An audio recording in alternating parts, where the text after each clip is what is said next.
Bonsoir, M. Pellado. Bonsoir, M. Filion. Pourquoi maintenant? Pourquoi maintenant, c'est le bon moment pour vous d'annoncer la relance de cette entreprise avec un modèle d'affaires quand même qui est transformé? Oui, je tiens à saluer quand même parce qu'elle a fait un travail exceptionnel. Andréane a bien expliqué la nouvelle dynamique, indéniablement. Donc, il y a des changements majeurs qui se sont produits entre aujourd'hui et donc à l'origine de Théo. Et à cet égard, elle a complètement raison. Maintenant, pourquoi aujourd'hui?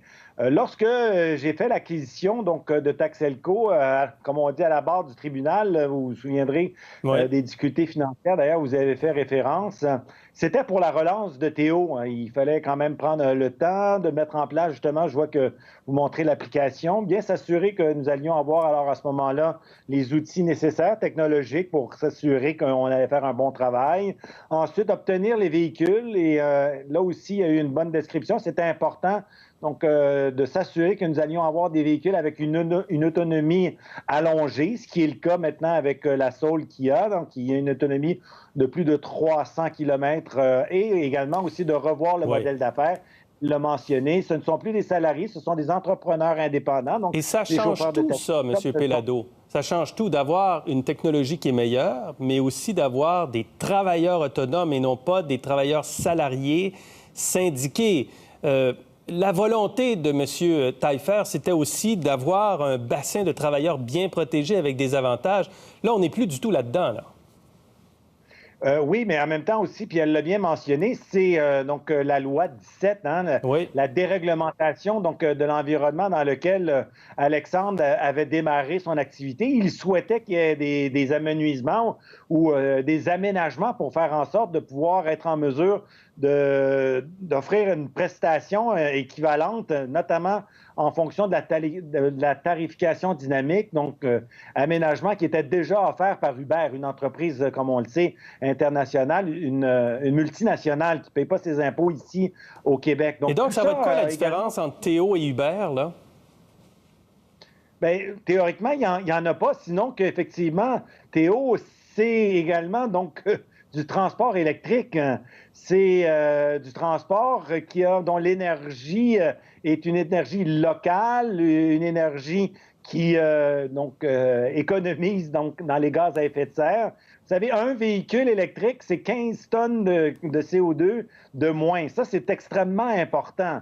Et on va continuer évidemment à s'assurer avec le service à la clientèle d'être à la hauteur des expectatives des clients, sachant que la marque, et là aussi vous l'avez mentionné, la marque Théo était une marque extrêmement respectée de la Oui. part des Montréalais. Vous investissez Et combien, M. Pellado? On a racheté donc l'entreprise, vous vous souviendrez peut-être, c'était un montant public, 5 millions de dollars. Et dorénavant, donc au fur et à mesure du déploiement des véhicules, vous savez, donc le modèle d'affaires, comme je l'ai mentionné un petit peu plus tôt, est changé de celui de Théo à l'origine. Et avec Taxelco, nous sommes également aussi et surtout, donc, nous procurons des courses à ceux et celles qui vont conduire des véhicules. Nous allons procurer des facilités de financement pour qu'on puisse faire l'acquisition d'un véhicule électrique, mais ce sont les propriétaires, donc les entrepreneurs, qui seront propriétaires OK. de leur véhicule. Et vous allez faire appel au fonds vert. Là, vous savez qu'il y a une initiative, évidemment, et c'est une très bonne chose. Et vous vous souviendrez que le Fonds vert avait beaucoup d'argent. On dépensait chez Bombardier, chez Air Canada pour des ailettes. Rien de spécifiquement adressé pour la réduction des gaz à effet de serre. On ne peut faire l'économie de la réduction des gaz à effet de serre sinon par le transport, et particulièrement le transport des passagers et éventuellement également le transport des marchandises. Et s'engager dans cette direction-là, c'est s'engager véritablement vers la diminution des gaz à effet de serre. Oui. Et c'est la raison pour laquelle je pense que le Fonds vert va avoir une véritable mission, alors qu'antérieurement, on ne savait pas véritablement ce qu'ils avaient l'intention de faire. Donc, vous allez faire appel au fonds vert. Bien, comme toutes les entreprises qui se sont engagées dans la réduction des gaz à effet de serre, bien, je pense que c'est une très belle initiative que le OK. gouvernement du Québec va pousser. Et osons espérer également aussi que le gouvernement du Canada va s'engager dans cette direction-là. Parce que les impôts des Québécois qui sont envoyés à Ottawa devraient justement faire en sorte qu'on puisse bénéficier d'un retour d'ascenseur. Et on sait très bien qu'au Québec, mais c'est là où le transport électrique est le plus développé. Je reste dans le transport, mais je vais voler un petit peu plus haut. Est-ce que vous êtes intéressé à soumettre une nouvelle offre pour Transat? Vous êtes rendu à 35 000 pieds? À peu près. Est-ce que ça vous intéresse? C'est un dossier que vous avez suivi évidemment avec intérêt et avec attention. Vous savez donc que c'est loin d'être une transaction terminée parce que ça requiert donc des autorisations administratives.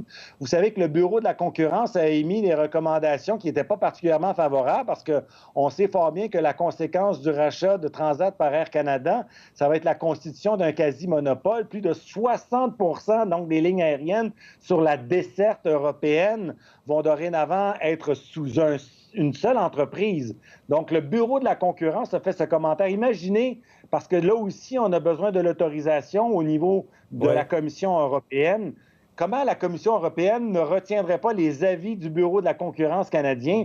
Ce qui me fait amener, puis il n'y a pas de jeu de mots, penser que cette transaction a véritablement du plomb dans l'aile, puisque obtenir des autorisations, ça ne sera pas une mince tâche. Et donc, est-ce que vous êtes intéressé à faire une nouvelle offre? J'analyse le dossier comme je l'analysais précédemment et évidemment, voici des considérations sur lesquelles, évidemment, on va devoir réactualiser ma perspective. Et j'ai compris que les pouvoirs publics avaient indiqué que pour l'instant, il n'y avait pas d'offre. Il y en a une nouvelle. Nous allons regarder parce que toute la documentation n'est pas nécessairement encore produite. Nous avons entendu que l'Assemblée des actionnaires aurait lieu le 8 décembre. Donc, je peux vous assurer, c'est un dossier sur lequel je déploie beaucoup d'intérêt. Mais ça coûterait moins cher, là, M. Pellado, quand même. Ça a baissé de prix, là. Oui, mais le bilan également aussi est certainement moins fort qu'il l'était précédemment.